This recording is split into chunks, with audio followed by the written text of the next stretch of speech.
Bodies in the sand, tropical drinks melting in your hand.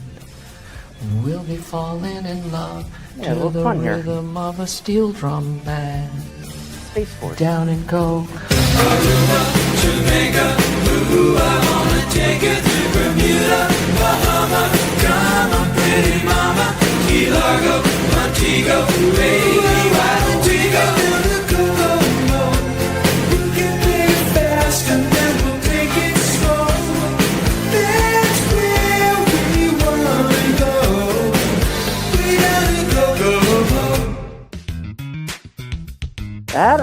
That'll do.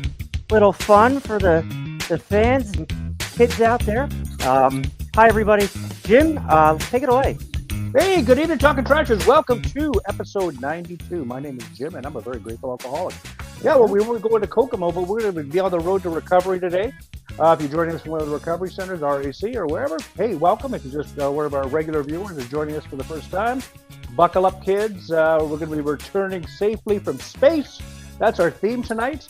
I got to bail a little bit early. I have to go do a little bit of R and H and I. So while I'm here, everybody have a great time. And back to Tim with the weather and stock options. Hi, everybody. Don't come to me for financial advice.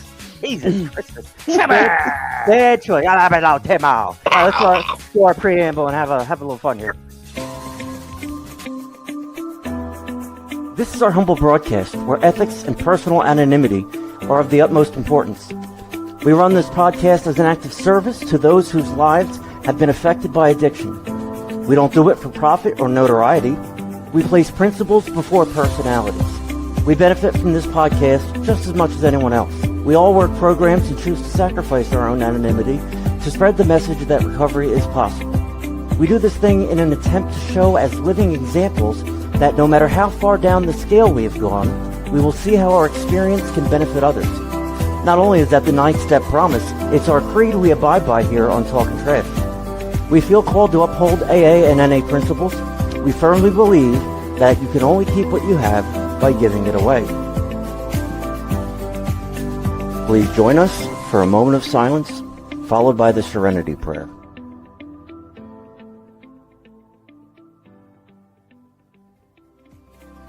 God, grant us the serenity to accept the things we cannot change, the courage to change the things we can, and the wisdom to know the difference. So yeah, let's meet the team of Talkin' Trash. We have Let's do that. Let's meet the team of Talkin' Trash. A little bit of fun. There we are. Look at us go. We love being in recovery. Look at, oh shit, my bad. Oh my god, I'm opening up Windows. See, I told you guys, one click away. So let's see. I left Jim out of this by accident because I'm lazy. Because I'm bailing early. Just doing 3. I didn't think you were going to be here. So yeah, I like a good theme, and we tie it into recovery. We have a lot of fun with stuff, and we get serious when we need to, and it's important. And we steal logos from NASA and break several thousand copyright laws. So we got Willie D. Look at him go, floating through space. He's gonna be 2 years clean in a little while. He's doing a great job on the show. He's coming out of his show. He's just a blessing to have, and he's one of my best friends. So next we have Timmy Spider. Look at this fucking guy. almost 2 years.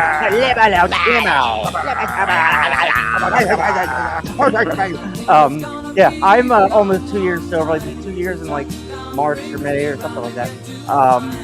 And then you got Kaisa. Kaisa is so much fun. She's the leader of time and recovery in our group. So we listen to her.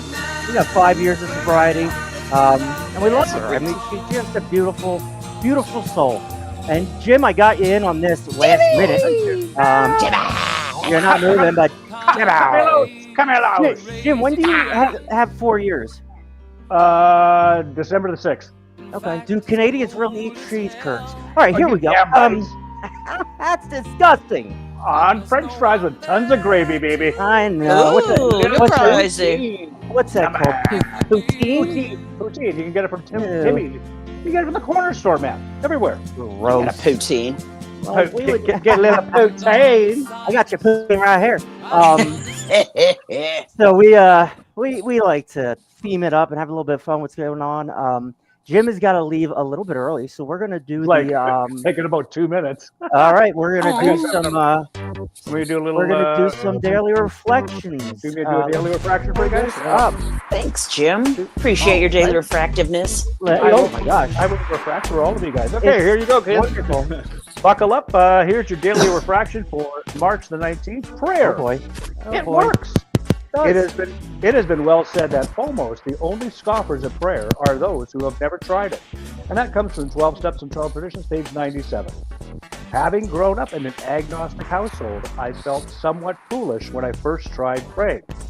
I knew there was a higher power working in my life. How else was I staying sober? But I certainly wasn't convinced that he, she, or it wanted to hear my prayers. Mm-hmm. People that had what I wanted said prayer was an important part of practicing the program. So I persevered with a commitment to daily prayer. I was amazed to find myself becoming more serene and comfortable in my place in the world. In other words, life became easier and less of a struggle. I'm not sure who or what listens to my prayers, but I'll never stop saying them for the simple reason that they actually work. There it is, a lesson, kids. Yeah. Everybody have a great show. I got to bail to go see the boys behind bars. Jimmy, all we right, love Jim. you. Take Thank care. you. Be safe. Okay. Love you. Thank you for your service, Jim. And for all you out there, just say no. Talk to you soon. That's a fact. Peace. Peace, brother. Peace in the Middle Peace East. soup. I'm off to have some poutine in prison. Ew. Ew. Ew. Prison poutine. I wonder how that is. Y'all stop. Okay. I wonder how. Talk to you guys later. It's about time. Bye, Jim. Love See you, ya. buddy. Love you too. Love you. Hard. Love ya. We love each other. What the hell? Yeah, we do. We'll We tell each other that every single day. Several single times day. a day. This podcast brings us together in a different way than regular life or just even in recovery. It brings us together differently. So we're blessed. This is our thing. It's our baby. We take care of it. We nourish it, and I mean, we're just lucky. This is a fortunate time in my life to be doing this. I hope it lasts forever, but it may end tomorrow. And if it does, there's 100 episodes of recovery in the world now, and I'm proud of that. We're all proud of that, and we're all working towards something. I can't click on the right things today, and I'm gonna click this podcast off. Like, relax. Will Douglas, do you share that I can't hear? That's fun. I did, so these headphones I got it working. I heard the mic. I heard them popping. Yeah, so check us out on our website, trash-podcast.com. Ooh. It links everything up. If you want to be on Clean Time, email Jim. Don't email me. I have enough. We're live on Sundays at 9 p.m. and Wednesdays at 8 p.m. And Bracebridge Hall, that's what it was. That's who's watching for their 8 o'clock group, Bracebridge Hall. Hey, guys. Love you guys. I did 30 days there. It wasn't bad. It wasn't great, but it wasn't bad. That was straight 30. You were there for 30. Like any other RCA, you were there for 23 days. They kick you out the next day. You don't even know what's happening. This place for 30 days. It was Michael Jackson's property at one point. It was just this mansion that they built a medical wing on. And we would do our groups in the big solar room. And that was where he had his pool. So, like, half the place is, like, archaic. and the other half is beautiful. But it is an experience for sure. So Bracebridge Hall, my people sitting in that circular room, pay attention because I got some knowledge I'm about to drop on y'all. Yeah, so that's us. We got no, that's not it. Yeah, 92. We are having fun with the 90s as well, trying to keep it fresh as we're in the 90s, and it's the 90s. I lived through them. I almost didn't. But yeah, so let's go through some stuff. So clean time.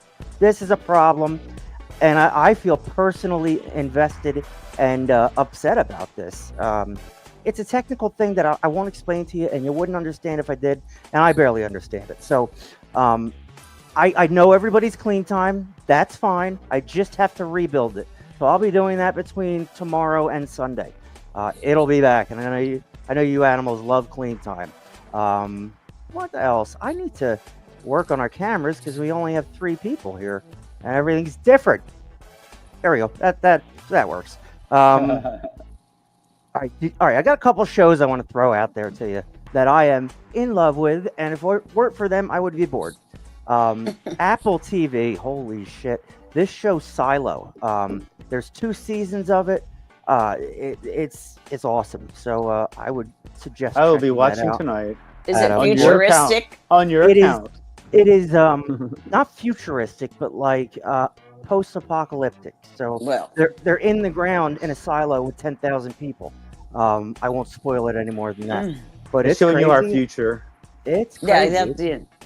I loved it. I freaking loved it. And then, last but not least, are you kidding me? This show is phenomenal. It is one of the best shows I've ever seen in my life, and I have watched me up some shows. And this show is something special. It's just crazy. The preface of it is this: when you go to work, when you get on that elevator, they change you to your innie, and you're just a work now. It's your version of yourself at work. So the innie doesn't ever leave. They get on the elevator, they get off the elevator. They keep living this work life. And the people that are hired, they go and they get their severed thing, and all they know is they come back out of the elevator. So in my mind, I'm like, that's effing awesome. That's work. You just walk in and walk out. That's sweet. But there's a lot of issues and problems and stuff. So Severance is sweet. Adam Scott is doing a great job. Ben Stiller is the producer. I don't know, whatever. He's the guy, and it's great. It's phenomenal. Both on Apple TV Plus. I will give you my personal information so you can watch it. Very impressive, this show. All right, this hot mess, right? What the is this all about? They go up for 8 days and they're stuck there for 9 months. This is ridiculous. Thoughts, anybody? Remake of Gilligan's Island? No, not really. No. Kaisa, what if you went up into space and you were stuck there for 9 months? Well, I wouldn't be liking it very much, but what could I do? I mean, if I was stuck, I was stuck. It's not like I could, ET phone home. Hey, come get me out of this mother scratcher. Like, I wonder if they had Netflix up there. Like, what are you gonna do? Right. Push all Run the around. buttons. Yeah. What about? Would you float around? Yeah, they do. They float around. I mean, I'd definitely done that, but not for 9 months. No, absolutely not. But like, the gravity thing would be fun, I think, but not for 9 months, right? I mean, my God, and it messes you up. It doesn't. Yeah. It's bad on your body. Actually, I got a little clip. We can watch about 286 days in space is no mean feat. We've heard some recovery time will be needed. What sort of a toll does it take on their bodies? Huge. In fact, when we were just seeing some of those photos of them exiting the capsule, they're looking quite faint and pale and almost clammy. And that's because they're actually feeling pretty terrible physically. Their heart has relaxed being in the microgravity environment. So now their heart is not pumping enough oxygenated blood to the brain. So if they stand up, they'll faint. And that's one of the reasons why they kind of got carried out on these wheelchair gurneys, essentially. Their bones are going to take an awful long time to just partially recover. 6 months in space, they spent about 9 months, but 6 months in space is the equivalent of 20 years worth of bone loss. Now, being late 50s and early 60s, they've come home with the bones of about a mid 80-year-old. Some of that is recovered through a long process of exercise. Some of it's no longer recovered. Their eyes even changed, their mouth. They're relearning how to talk and eat, believe it or not, because in space, it's microgravity. Your tongue and jaw and swallowing mechanisms move differently. So all of this it's like learning to live again. Are you kidding me? Mm-mm. No, thank you. I mean, that's horrible. I can tell you right now, I'm really grateful I got some gravity and I'm on Earth. Yeah, exactly. Gravity's awesome. Well, sometimes. It hasn't been my friend lately, but yeah, gravity is important. And we have gravity because, well, the moon plays a big part in our gravitational. Pull. I don't know. I'm not gonna. But here's a fun fact: the moon is 239,000 miles away, right? So we see it on our sky. It looks like a quarter to us. The sun is 90 million miles away, and it's the same size in our sky. That's always blew my mind. Never made sense. But yeah, there's some space stuff. So I think we're done with space stuff. How's everybody doing recovery wise? How's thinking about drugs, romanticizing about the past, dreaming about drugs? That's me every night. What's crack-a-lacking, my team? Well, on Mondays I do a big book study at my home group, and I love it. It's such a great hour of my time that I give back to anybody who wants to join in. Yep. And it's a great study. Sometimes I feel like I can't concentrate on it because I'm doing other stuff since I'm chairing the meeting. Yeah. But I just recently started doing this one again. So I did it before a couple years ago. Cool. But I really love it, and it's the big book, and I enjoy reading that because I've read it before, and then I read it again. I'm like, whoa, when did that end up on that page? Yeah. I don't remember seeing it. It's like there's a gremlin and they're moving the stuff around. And I guess it's just where I am, in my recovery at the time, sometimes I get it, other times I don't, and then maybe I have to read it over and over until I finally understand it. Yeah, I mean, it's hard. I know I can't. For me to read something and retain it is ridiculous. Who's got the low humming? Just mess around with your headset. Will, maybe? I think it's Will. Let me mute Will. I think one time it's not me, hopefully. Yep. Yeah, it's Will. We'll figure something out. Will's a buzzing today. Hold up. If it isn't Jim, it's Is Will. that better? Yes. Thank you. What did you? Okay. Let me hear you say something sweet to me. My beard. Compliment my beard. What's up? You sound much better. Do I? Will, I know you've been running around like a lunatic. Yeah. How you going? Like, I still hear the humming. I still hear the humming. Here, let me. Hold on. Do something about it because 10 times worse. Yeah. Yeah, this is riveting. You can't even hear you. You can't hear me. Lord. All right, I can hear you, but it sounds like you have an air conditioner running right next to the. Oh, I do. Turn it off. Turn off whatever is going on with you. Is that better? Christman. Yes. Actually, a little bit. Like go ahead, Will. Talk. This is riveting radio. Will, go ahead.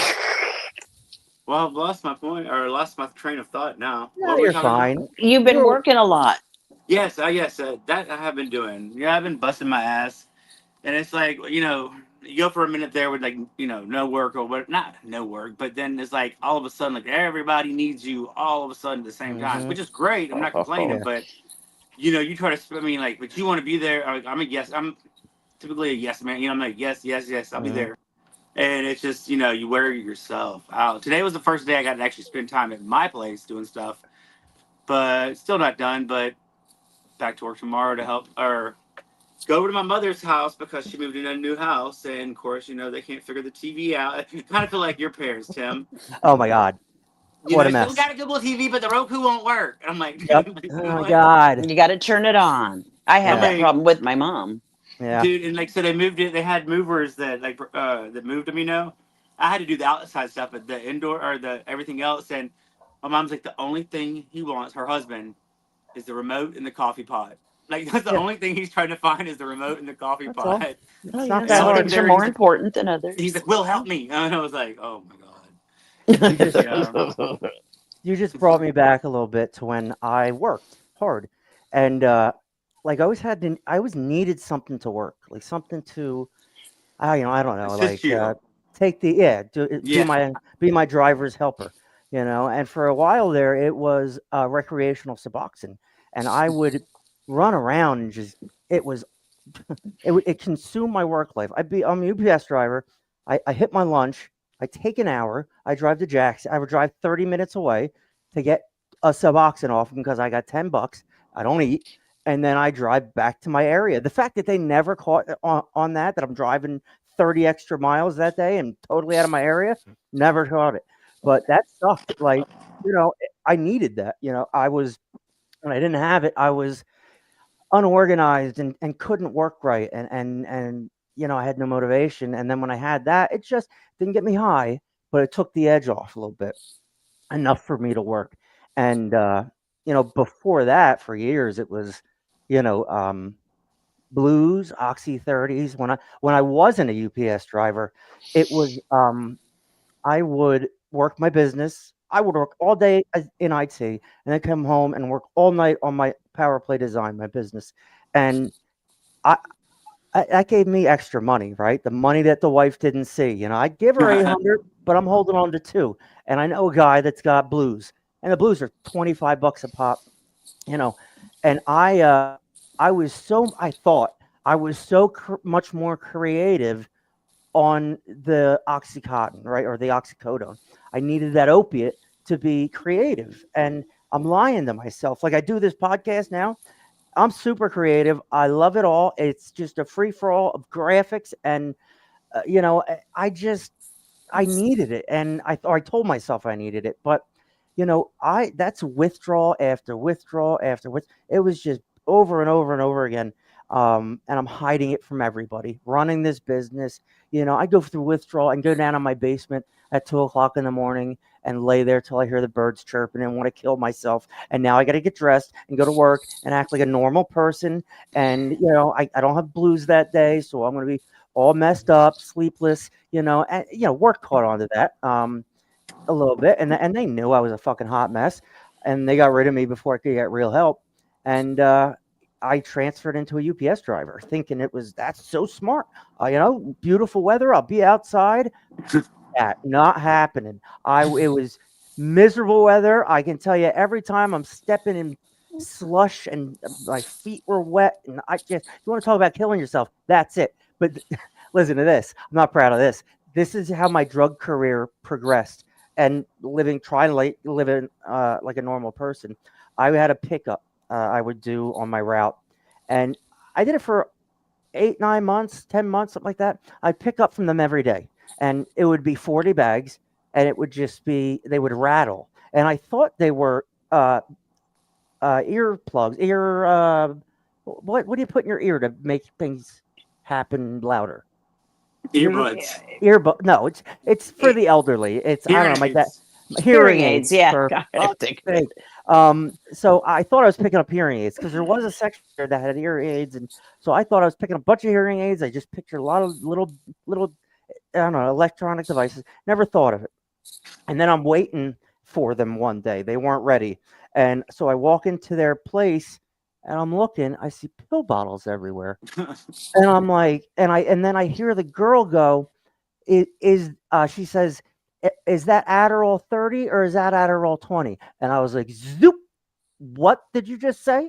And they're like, here's all the bags. So I'm like, holy shit, I was having a bad day.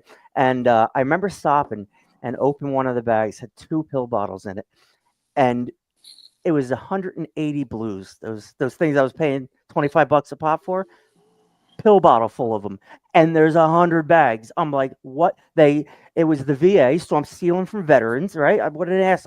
That's something I'm really not proud of, but my addict took over. And it was they would get so much shit. Like they would get everything I like, Adderall and Oxys, right? Coming or going, can't tell.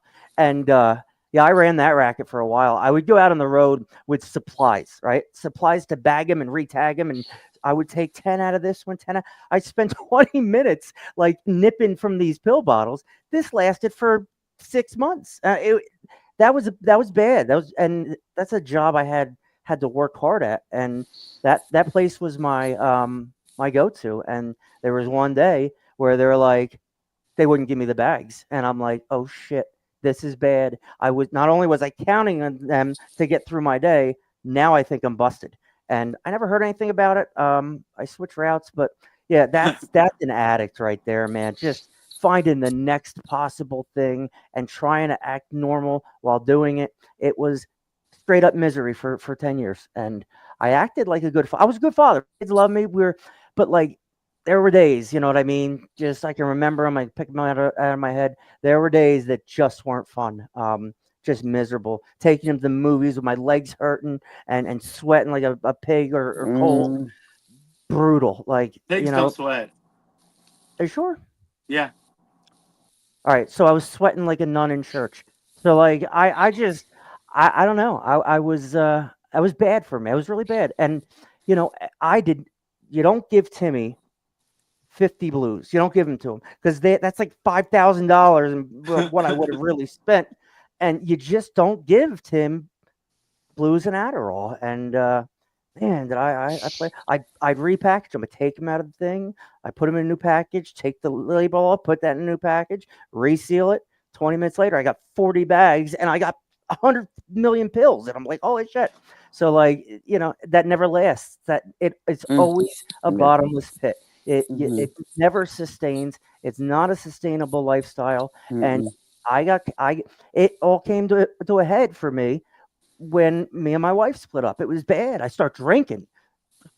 Throw drinking into the mix. What a mess. So I don't know about you guys, but like, did you ever need it to do something, or you know what I mean? Did you ever need it to be productive? Yeah, absolutely. Well, you're shaking your head. What, like how? No, I used to even tell people. I mean, like, I don't know what. I mean, like, so I mean, I was prescribed like Adderall or Ritalin like when I was in 3rd grade. Of course. So I mean, like, I guess I was already what do you call it, destined for it, or whatever. But anyhow, yeah, it was like it got to the point where that was the only way I felt normal. I mean, like, and like, I was very. I mean, like, it wasn't just. I mean, don't get me wrong. When I first started, in my addiction in the very early stages, and then even the middle and the 3/4 through, whatever. I mean, I could be off the chain. Like, I mean, like, I was supposed to be like productive, and I was like anything but. But and near the end of my addiction, I was very. I mean, I was very productive on it, but it was like I had to have that to get to wake up in the morning, whatever. But I can, But yes, I mean, I did start treating it like an actual. Like a drug, like Adderall, but it makes my personality. It make me. People would know. People would know. Automatically. What's wrong with you? Why aren't you talking? And you think you're living the will. You're real will on it. I know. It sucked. Same thing with me. I thought I wasn't. I wasn't likable or fun or whatever unless I had these drugs. And I would do so many parties and family functions and weddings. I didn't have anything because I blew them all through the week, and I usually get through the weekend. And I get through a good weekend if I wasn't going anywhere and doing anything. But there was plenty of times where I went to weddings and funerals and needed something to get through it and didn't have it. And that was like whatever someone has. Yeah, exactly. Like even my wife's little sister, who was a mess, got me Adderall and brought it to me at my brother-in-law's funeral. Like, I can mark all these events that I was either high, I was either withdrawal, or I was trying to get sober. Like I could put 25 days together, something like that, and it just what didn't work. And picture Tim, this fiend trying to fake it, trying to get his drugs, live this life. One's too many and a thousand is never enough. Picture Tim, 150 pounds. I look like shit. Skinny as hell. A 27-year-old man. I should be bulky. I should be my usual fat self. I mean, I don't know if you see me now, but I'm not skinny. You know what I mean? So I don't know if you guys like this, whatever. It's the dad bod. So Yeah, we love it. like that caught up to me. But like I was that shape when I was 22, when I got out of that 6-month rehab, and then over the years, spending my lunch money, and just running around and buying shit, and I could tell you stories of just crazy attempts to get drugs, and just getting beat, getting ripped off, getting somebody puts kratom in a heroin bag, thinks that's what I'm, whatever. So, Kaisa, you were shaking your head too, like you needed it to. Yeah. When I discovered hydrocodones, and I became heavily addicted to those, at first, one here or there, and that was great. And but then, I was like, well, I've got 5. I'll take one. And then I'd wait a few hours, and I'm like, well, I like the way I felt, for that last 2 hours. So let me take this other one. And then, okay, well, so then that became a very vicious cycle. I was to the point where I would wake up and I would take 7. And then, so that was like, well, maybe 7 o'clock in the morning. So then around were those noon, 7.5s or 10s or just those were I'm a lunatic. Well, Laura Set. Laura said, yeah, I got you. Laura Set, Laura Tab, and the green ones. Anyway, the green ones, yeah. Green ones, okay. Yeah. Anyway, then I realized it really didn't matter when they were yellow, green, or blue. Yeah, right. So and I did that for a long time, and I happened to have a guy that would, I can call him whenever. But sometimes I might have to wait for him for 4 hours. Sucks, I know. And then, and in that time, I would get dope sick because, I was always trying to get everything to work out, and all this other stuff. But Never. I did at one point. I was like, okay, well, I got to stop taking these things, because then I introduced somas to the situation. Well, that was great. That was good for me. So then I decided I was going to go ahead and detox myself at home, which don't ever do. And like the first 2 days, I drank vodka the whole time, straight vodka, big old handle of vodka. Then I decided not to. So anyway, so then I was like off them, but I was still drinking. And then I kind of would take some here or there, and, still always drinking. I never stopped drinking. No. But then I went to rehab. And when I got out, I came home and I opened up a drawer. And in that drawer was hydrocodones, somas, and Xanax. And I said, oh, my God. And I thought to myself, I said, now, how did I not know these were in here? Because, I would have taken those way before, I went to rehab. I would have, finished everything. How out of it you were and didn't know it. Yeah, exactly. And so that's the scary part. Well, and I'll tell you, I looked at him and I said, I did not do time in rehab. I did not do this to come home and do this. Yeah. And I took him and I flushed him. That a girl. And I've never flushed pills ever. Well, I drank every bit of alcohol that was in my house. And then, but with the exception, it was like about 2 months late, or 2 years after I got out of rehab, I found this big old thing of Shochakubai sake. It was like, and it's a really cool container. And I probably had it for 25 years. And I found it in the dark because the lights were out. Everything froze here and we didn't have any lights. And I was looking for a flashlight. And I run into this thing of sake. And I'm like, I will not have that in my house. So I took it over to the sink and I unscrewed it and I held it way out in front of me. And I just got this big old whiff of alcohol right in my mouth. I was like, oh, Yeah. But I dumped it all down the drain. And so that was the only alcohol I dumped down the drain. Everything Yeah. else I consumed before I went to rehab because I wasn't going to go without finishing everything.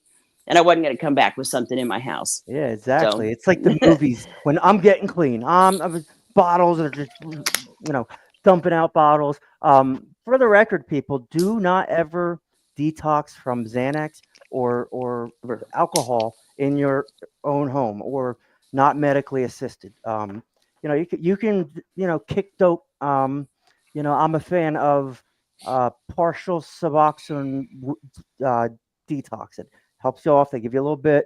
Um, and everybody's like, 3 days later, they stop the subs. They're like, why is it happening? Why am I sick? Well, that's how it is. So, yeah, don't ever detox yourself at home. And Kais, it's funny. I had you pegged in my head as a strict alcoholic. I don't know why, but I mean, I know you dabbled in drugs or whatever was there. dabbled. But I never knew that you were to the point of withdrawal, and that's Oh yeah, that caught me it by was surprise. ugly. Yeah. I'll tell you what, a demon came out of my body when I was at home doing that detoxing, and I was like, geez, man, there was nothing left inside of me to come out except for this noise that sounded like it was coming from hell, and it was coming from me. Jesus Christ. It was awful. I should have tape recorded it so I could have people hear and say, this is what's going to happen. All right. Mike Oxley says hello. Hope you Hey, guys are Mike. well. What's Stop up, by Mike? to say the show rocks. I'm not getting this fucking shit. I'm not getting comments on this program I use. People are writing them because I track everything. I don't know. We'll have to figure that out because we want interaction with our fans and our friends. Funny thing, this Utah Hockey Club, just whatever, off the cuff. This is the first time in history that an NHL hockey team doesn't have a name. They're called Utah Hockey Club, and it's kind of catching on. I think it's great. I love the whole thing where they play, what they do, but they don't have a name. They don't know who the hell they are, and they just wear these jerseys that say Utah, and it's been a fan thing. Fans have been voting on the team name. And they wanted to do the Utah Yeti. That would have been their well, Yeti coolers said not happening, so they weren't allowed to be the Yeti. And oh shit. So now they have the Utah Mammoth. They have the Utah Outlaws. I think it's probably going to be the Mammoth, but yeah, just a crazy thing that I noticed was going on. It's not how it is. It's a nameless team and a blankless screen. Say I don't know. It's just striking conversation. I just they're neat. They live in Utah. They play in Utah. They're a new team. They started this year, and they play at the Delta Center where their Utah Jazz play, and it doesn't really fit hockey, so it looks weird. Like they have the seats back or whatever. That's all. That's all I got. The Utah Hockey Club. See what else I got here. This fucker. What's going on with Gene Hackman? Why did this happen? Anybody know? Yeah, I don't They know. said his wife died from like that disease, like where you get from like wild animals, like not rabies, but like from Lyme around disease? rodents. No, that's not it. Lyme Around disease. rodents Yeah, or that's the whatever. ticks. Around rodents. Out in the wild or whatever, and I forgot the name of it, but he I'm had looking it like up. advanced, I think Alzheimer's or something, didn't he? So he Yeah, died he had- and he yeah. died. But she Yeah, go died ahead. 7 days prior to him. So what was he doing? Walking around his house with his dead wife? He probably Probably. didn't know. Yeah, he probably didn't know she was dead. Yeah, They said that they've been secluded for the last year, like a lot more than normal. Rabies, Lyme's disease, West Nile, tocophlemosis. It's some of the H or W or something. I don't know. It's some disease that you get, and it's a lung disease.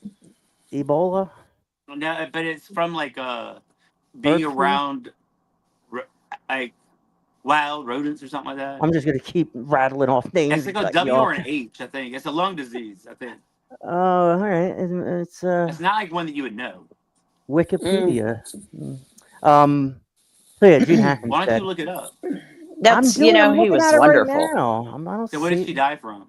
I The name of it. that's better. I should probably just. I googled disease from animals. I know. What disease? We were going the way roundabout way. Did Hackman? I don't even know her first name. Gene Hackman? Well, I know His wife. Gene Hackman. Sure. Oh, yeah. He had heart disease. Oh And no. Alzheimer's. What's her name? I gotta have her name. Miss Hackman. Okay, that's Miss Hackman. Heart various pulmonary syndrome. It says she Hannah died. Tavarius. She died from heart disease with complications from Alzheimer's disease about a week. That's him. Oh shit! I put Okay, Mrs. so Hackman. hers is hantavirus pulmonary syndrome, which spreads to humans only by contact with rodents or their urine or droppings. Ew. What was she? Never mind. They were out. I mean, they were out in the. They were in a gated community though, but I don't know. Well, it's called hantavirus. Thank you. Yeah, I think it was a the rare- I never know HRW, how to knew pronounce something. stuff. You were. No, I got something that recently I couldn't pronounce. Yeah, hantavirus. Betsy is her pulmonary- name. Betsy. I'm sorry, Betsy. Betsy. I haven't had my light on for the whole show. Turn it on, Ready? Tim. Turn ready? it on. Ready? Let's go. Ready? It's not turning on. Uh-oh. Got it. Everything's okay, everybody. All My right. light's working. We're good. What did anybody ever have Lyme's disease? My mother had Rocky Mountain spotted fever. That's a lot of words. It's when a Lyme goes in. It bites you, or it was. They found it in her head. She was camping out in the woods. Or A something tick? Like that. Yeah, Yeah, it's a tick. Not, It's what- not a it's- Lyme. Like it's the same scenario, I think. Or it's Lyme disease. I yeah. don't know, something like that. But no, I haven't. Yeah. When okay. I was little and lived in the Virgin Islands, they thought ringworm was really big, so Yeah. back then, and so they shaved my head to right. I'm like, well, what's Yes. what's me not having any hair going to do with not Yes. getting ringworm? But anyway, because we used to always walk around barefooted and you get it in your feet. So anyway, so I had my head shaved. And at the time, my dad was on the board of directors of the University of St. Thomas. So I'm a little kid, right? Well, here I am bald headed, and they always just say, "Oh, you're a little boy, you're a little boy." And I'm like, "No, I'm a girl." And I'd wear a dress, and they would all laugh at me. And I mean, it hurt my feelings so bad that they would, and I hated the fact that, I had to have my head shaved. How long did it take for your hair to grow back? I couldn't tell you. I couldn't like, tell you. Like a chunk of time, like maybe a year, or like I don't know.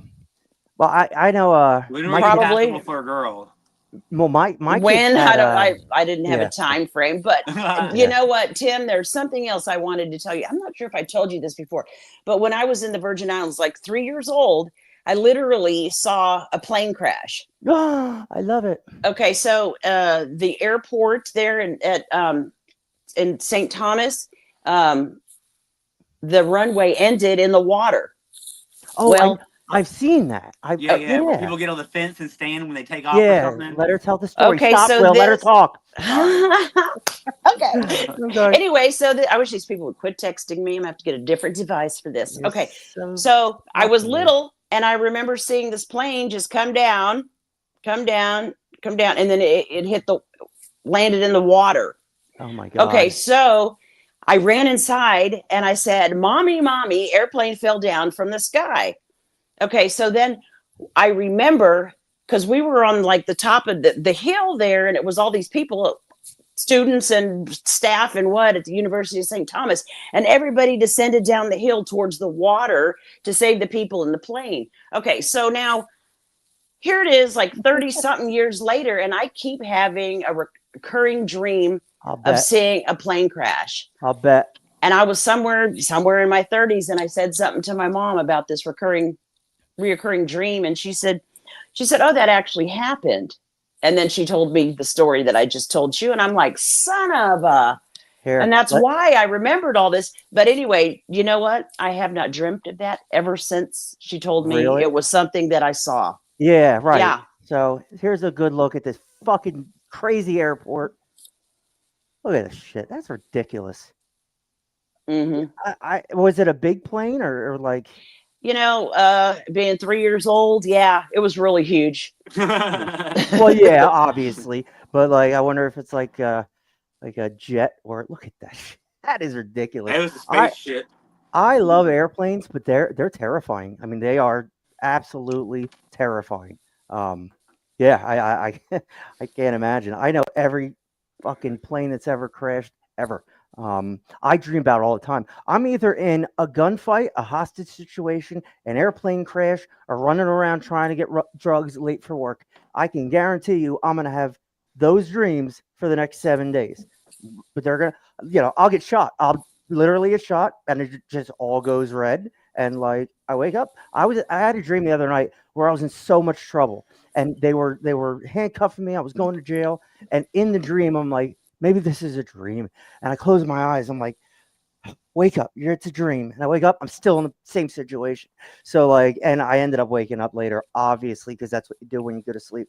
But yeah, it's terrifying, some of these dreams. I have PTSD. Whatever's going on with me, I'm a hot mess. I've had to call a hotline or check online to see if I have a drug test every single day for so many years now. I mean, like I did it all through drug court. I'm doing it all through probation. So like, even if I've already tested, I still got to check every single night at 12:01.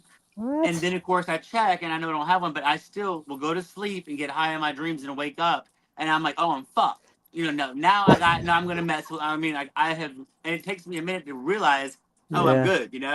But That's this is, crazy. I mean, for years now, it's an ongoing thing. That's nuts. No, dreams are crazy. I don't know what they are, but there's something else. I mean, it's I don't know. Yeah, I've had some crazy ones. It's always like in my childhood house or childhood neighborhood. Yes, I have those. I'm always trying to get drugs, and even if I somehow get them, I never do them. Never. I had that way. I never do my drug of choice. That's the same scenario with my drug of choice. Never do it. It's always weed. I will smoke weed in my dreams, but that's it. Never the drugs out. Right. Nope. I mean, like, Never. I never have good dreams. Let's look at what we got coming up. We have a couple guests the next 2 Sundays. I don't start scheduling the next month until the next month. So we got a few people in the wings. in the wings, in the bullpen. Let's see. Next week we have Laura Emmett. She was very, very inspirational to have, and we were proud. Her before and after picture is outrageous. Very pretty. But there was a time she was a hot mess, and she got out of it, and we were really proud of her, and we had a lot of feedback. She touched a lot of people, and because she was real, down to earth. So a few days we'll have Lauren Emmett on this Sunday, and then the following Sunday we'll have a new friend, Isabella Jennings on. We don't know much about her, but yeah, we'll talk before the thing. Yeah, we're just we're trying to reach people where they're at and bring people that are like-minded, and it's just a blessing to be able to do that. Let me look at my notes. Let me see if I have any fun things. Well, we do have the common bond, of recovery, right? Regardless of which path any of us take. Right. So it's always, for me, I always enjoy hearing someone else's story, and how they did it. I mean, Manny and Tina, those guys are amazing. God, those they help heavyweights. us. They help us. You know what I mean? And it doesn't matter if you have 5 days or 5 years. Yeah. You still have or 25. Yeah. Whatever. Yeah, you still have that feeling where like, I'm proud of you. I love it. You're not faking it. You know what I mean? You're genuinely happy for somebody who just is in early recovery. You don't look down on them. You don't judge them. You just have this thing where I was there. I was there once. I know how you feel. Yep, and I'm proud of you for doing it because I know it's hard. Mm-hmm. So we're just, I love what we're doing. We don't know what this is. We just know people are listening and watching. I was in my AA meeting last night. I heard two people behind me said, I just hear talking trash. That's what I hear. I don't know what they're talking about, but it was certainly our show. So that whatever it was, maybe they were talking about me or whatever. I don't know. But it maybe they're talking about me. Yeah, probably because I'm wearing a talking trash shirt. I don't advertise at AA. I'm quiet about it. I don't either. Nope. I mean, there is one of my fellows that I shared the link with him, and then he would share it with somebody else. So yeah. But I don't tell everybody. Nope. Not at homeroom. Nope. I am homeroom. I call it homeroom. I have like 3. Homeroom is terrible. I never went to homeroom. I had we have 3 people on our clean time that's from my group, and I won't say who they are, but yeah, it gets around. This is not normal. This is. You go to an AA meeting, you say the preamble, you say the Lord's Prayer, and you're just like, whatever, I'm out of here. This is as far as I go for my recovery this week. This is different. This is not, we're all real. We don't give a shit. And we bring people that need those people brought to them. And I that's a privilege, honestly. Like Manny, like you were saying, people like Lauren Emmett, just down to earth, giving it a shot. You can tell she's in it. If they want to be on the show, they're usually doing that for their sobriety. They're trying something else. They're getting out of their comfort zone, which is a great thing to see because we're a part of that. And I don't know, we're just we're grateful. And I love you guys. You guys are the best. You're the best, Love you Timmy. too. Timmy, love you, Will. Love you. Love you, Will. Me and I Will love our have good snaps. fun. I like to yes. check our snaps. You guys snap? Yeah. You got to get on there. I don't understand anything but Facebook. I've and been so Okay. busy lately. Cause if I look at them, that means I gotta interact with them, and I'm like, I don't have time to interact with them. To look right now, I've got to I'm wait like- till I have a minute so I can see That's what I Kaisa sent me. won't look at it unless I have a minute to respond. Sure. Yeah. Because I want to be like, I just looked at it. I'm like, okay, Well, right. You got to send something funky back. yeah. Yeah. And it's Now okay if you wait a scrolling, couple looking. days. Yeah. I don't know how it works. I have no idea how it works. You send. Well, this is how it works. And I don't get it. I just don't get it. It I know has different filters, different pictures. You can make videos or just take a picture. he would have And too then- much fun because let me tell you, when we used to do the pictures on the van ride, like of doing the AI of people's faces, like of everybody. Yeah. Same scenario, but your own face. Yeah. And you can and some of them are interactive too. You know who introduced me to that AI stuff was Jason Lynn. Oh Lord. Big He as was- Yeah, he was retarded, but like he was a friend, and he was just weird. And he shows me this thing, and I'm like, it's you in a suit weird. somewhere. I'm like, what is this? I need it, and I bought it, and I use it constantly, and I use it because it looks good on graphics, and it kind of keeps some anonymity involved too, because it's like it's your face, but it's not your face. So I don't know, I like it. Looks good. Suicide hotline is 988. If you find yourself in an emergency situation, obviously dial 911. Early recovery. Please. Get the meeting finder app. That's a doozy right there. What a blast. Get phone numbers also. Go to in-person meetings and get people's phone numbers that you can call. Yeah. And it's really good to have people face to face to talk to. It is. It is. Whose screen am I sharing? I don't know what this is. I have this thing. I can't. All right, I have to stop screen sharing.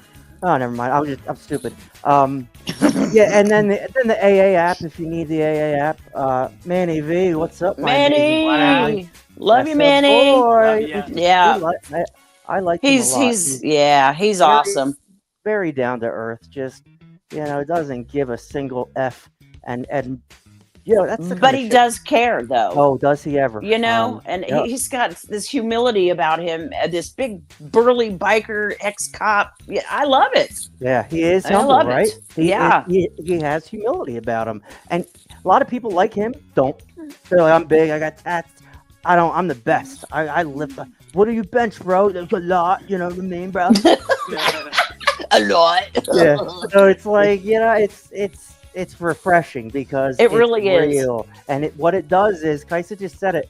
What it does is it puts us all on the same plane, on the same playing field. It doesn't matter if you're Manny Vitale. It doesn't matter if you're little Timmy Snyder. We're all the same. It's a blessing. It's a blessing to have things like that, and things like that are evolving. Like, we got some other stuff coming up. It's just happening. I'm just rolling with the punches, making graphics, and if I'm asked to speak on a pod, I speak. But like, other than that, I mean, it kind of is self-supporting. That's like a self-sustaining economy, but it's a podcast. But it like does its own thing. I don't have to do so much work anymore. And we do it live, so this is it. There was a time I had to take them down, cut them up, and it took days to get a podcast up. Now I'm done 11 o'clock tonight. So it's just a great thing, great tool. It's a great tool to have. Like I said, clean time, we'll have it on Sunday. Relax. I have all your clean times all updated. I just have to do something with the application and the setup.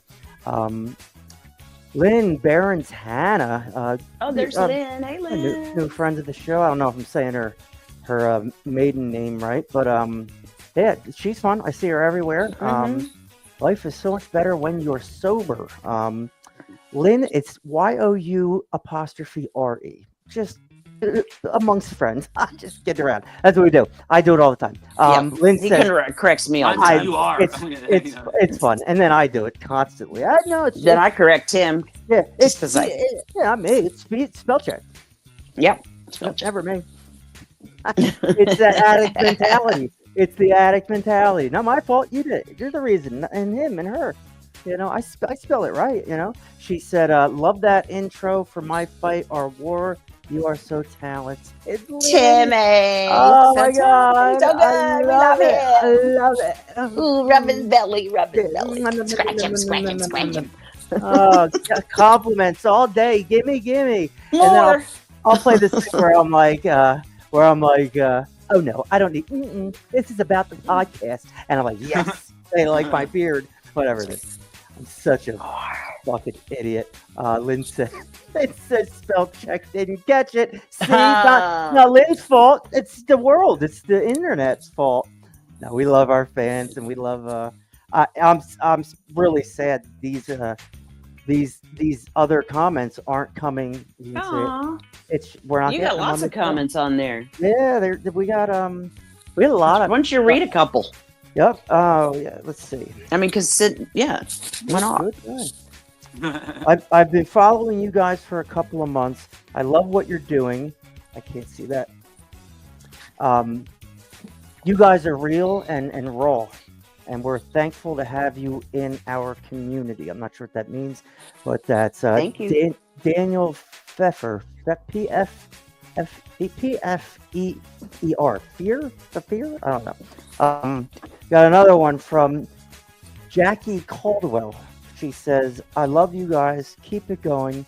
I have a son who's in recovery, and I use your show for information for how to help him.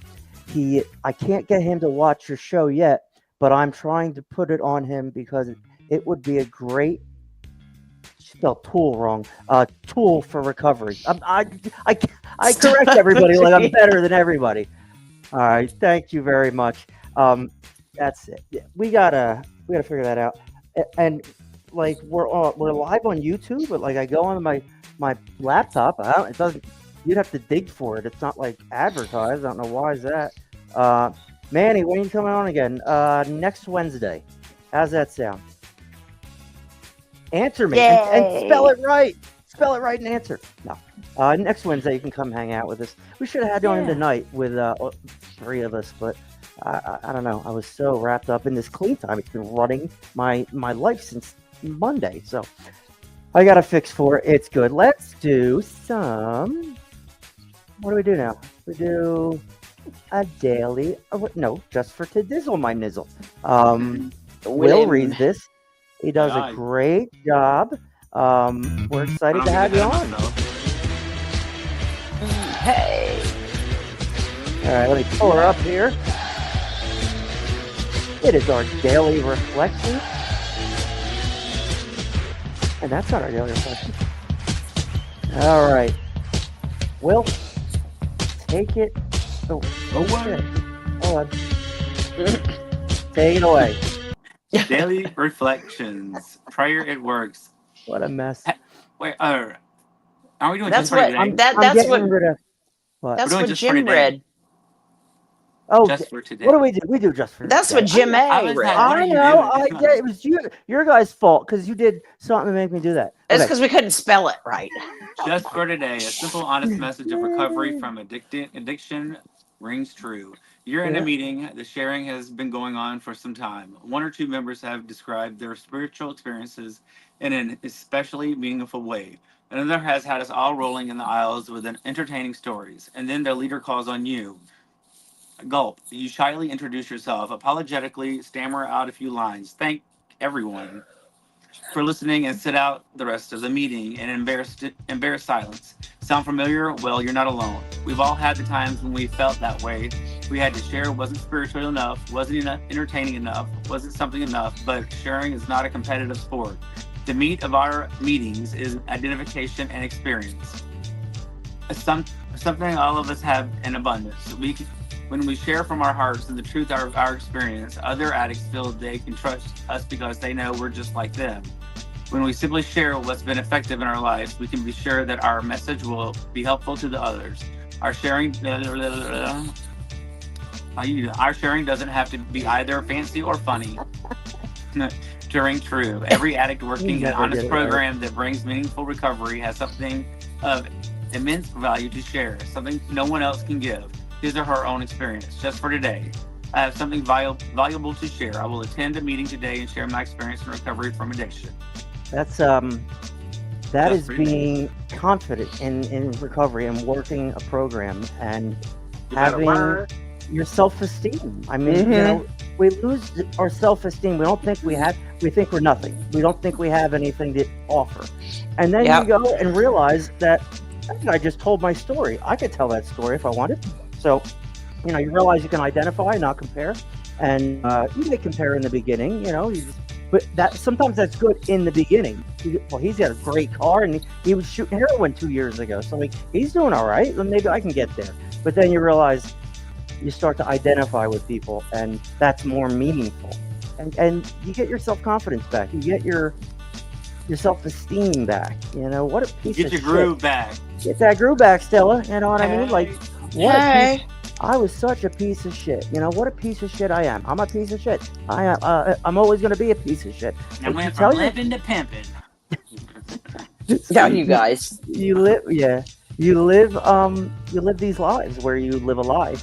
And, you know, it's a blessing to realize. I mean, I have self-confidence today, but I'm still, there's still a part of me that says you're a piece of shit. Don't be a piece of shit anymore. And that's motivation for me.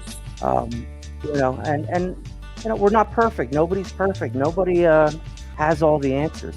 You just go with the flow, do the best you can, and find your people. You know what I mean? And try to be a better person than you were the day before. That's it. It's as simple as that. You know what I mean? And if that's all you do, if you take little baby steps, whatever it is, don't do this one thing or do this other thing. It's not that hard, and it becomes easier to do the right thing, the next right thing, and that's what you're taught in early recovery. That's what you're oh, look at this, Ronnie Jemison, my boy. Hey, Ronnie. What's up, brother? Home from work. My friend. He's got a couple of years, or he's close. I don't remember. Well, he's getting close to 1.5 years. Oh yeah, we were close. I think he's like right. He should be like right there. I think. Well, yeah, anyway. He's right around Will. Yep. Ronnie J, another one of our friends. We had a lot of people watching. Friend of the show. He was on the show. Told the story. We'll have him back. Yeah, absolutely. That is what we do. Sorry about your luck, but we're friends for life now. That's what I tell everybody. How it is. We, you know, in recovery, you find somebody, yoink, we're friends for life, and that's a privilege, honestly, because we're not built for that. We're built for being selfish and being inward and not sharing yourself and being vulnerable, sharing vulnerability. That's not something we're built for. And this program, sobriety overall, is a change in trajectory. Yeah. Changing self, getting out of self and helping others and sharing your experience, strength, and hope with others. That there is hope. If I quit doing all that crazy stuff I quit doing, and I love myself today, and I live a productive life, Yep. And I'm happy internally. Yeah. That's what it's all about. Some people don't have that. Most regular people are miserable. Most regular people have marital problems, money problems, and we have that too. But we have this thing first that puts us in line. And we're all not perfect, and we're not at we're all at different levels. We all do different things, but this podcast brings it all together. These are my friends. These are my family. And we're blessed to have this. So. Thank you, guys. Good show. Way to go. Congratulations, Ronnie. Yeah, boys. This is 17 months. 17 months. Okay, so April, you'll have a year and a half. Okay, cool. I got it. I got to write that down. Little fun outro, and we're out. That might be an asteroid. Sorry? A really big fucking asteroid. And it's getting bigger. Aruba, Jamaica, ooh, I wanna take you to Bermuda, Bahama. Come on, pretty mama, Key Largo, Montego. Baby, why don't we go down to Kokomo? We'll get there fast and then I get no